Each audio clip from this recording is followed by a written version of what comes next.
Picture this: a Tokyo subway station at rush hour. Hundreds of people streaming through the gates at once. No one cuts the line, no one shoves, no one yells.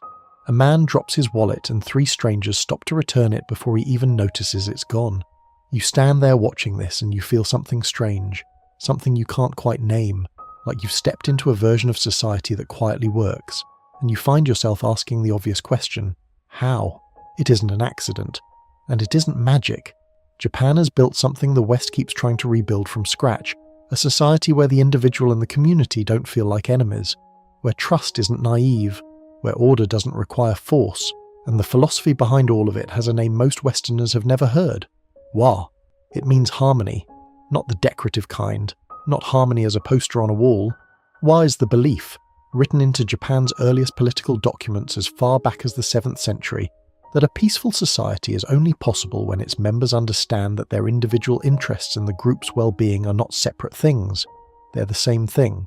Here's what I find fascinating. The West built its entire modern identity on the opposite assumption. Individual freedom first, community second maybe. And honestly, you can see where that leads. Rising loneliness, record levels of anxiety, neighborhoods where people don't know each other's names. Japan never made that trade, and the results speak for themselves. This philosophical difference shapes everything downstream. In the West, we often view community as something you join if you want to, a sort of optional add-on to your life. But in Japan, community isn't optional, it's foundational. Your identity is partly your own and partly derived from your place in the group. This isn't experienced as restrictive the way Westerners might assume. Instead, it's experienced as belonging, as purpose. People report higher life satisfaction not despite this interconnectedness, but because of it.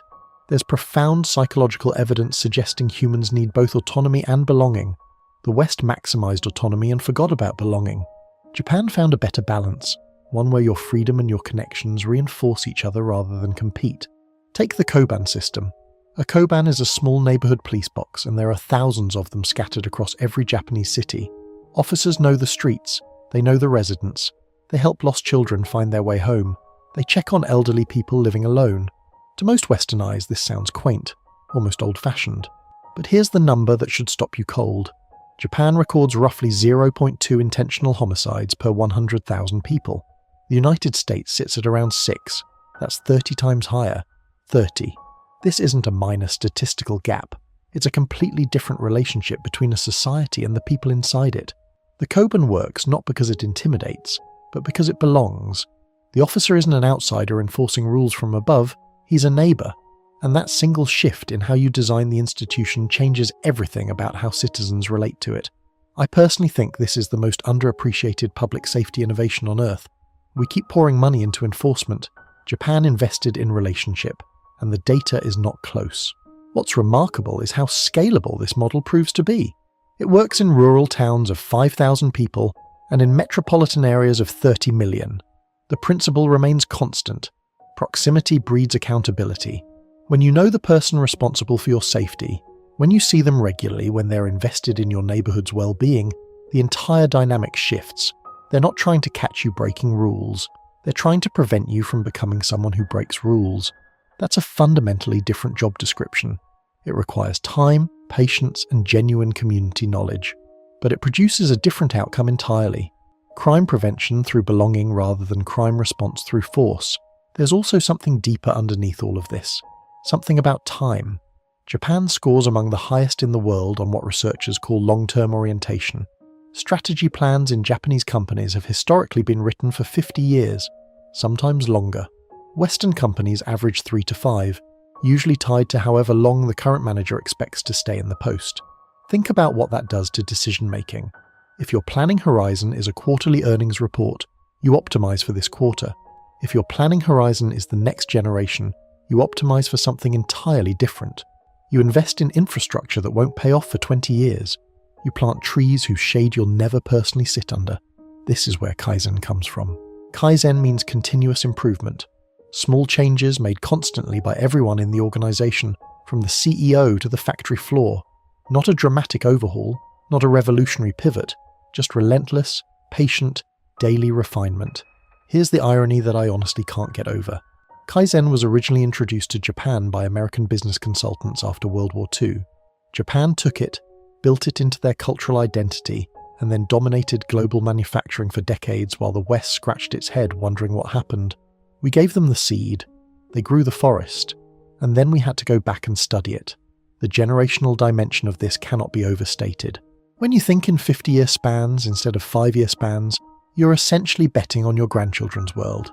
That changes your priorities immediately. You care about things that mature slowly. Environmental sustainability becomes obvious rather than debatable. Education becomes an investment rather than a cost. Infrastructure maintenance becomes a moral obligation rather than a burden. This temporal orientation has seeped into Japanese culture at every level, creating a society where short-term thinking is almost viewed as irresponsible. It's the kind of cultural value that's difficult to quantify, but impossible to miss when you're actually there. Now here's the piece I find the most practical, the one you can actually see operating in daily life, not in boardrooms or policy documents. In Japanese schools, children clean their own classrooms, every day, not as a punishment, not as a reward, just as a fact of what school is. No janitor arrives at the end of the day to take care of it. The kids do it themselves, and I know what you might be thinking, that's just a budget decision, but it isn't. It's one of the most psychologically sophisticated things a society can do with its children. When you clean a space, you own it differently. You don't litter in a hallway you personally swept that morning. You don't vandalize a bathroom you scrub every Friday afternoon. The act of maintaining your environment builds something in you, a sense of responsibility that isn't abstract, it's physical, it lives in your hands. Between 2003 and 2008, the number of citizen volunteer crime prevention groups in Japan grew by over 1,200%, reaching 2.5 million people. That's not a government program. That's a culture where ordinary citizens feel direct ownership over the quality of their shared life. The West has spent decades outsourcing that responsibility to professionals and institutions, and the cost has been invisible but enormous. We stopped feeling like the neighborhood was ours, and once you stop feeling that, you stop acting like it. So what's the honest takeaway here? It isn't that Japan is perfect. It isn't that you need to import a foreign culture wholesale into your life. What I find compelling is the underlying architecture. The Koban, Kaizen, the classroom cleaning routine.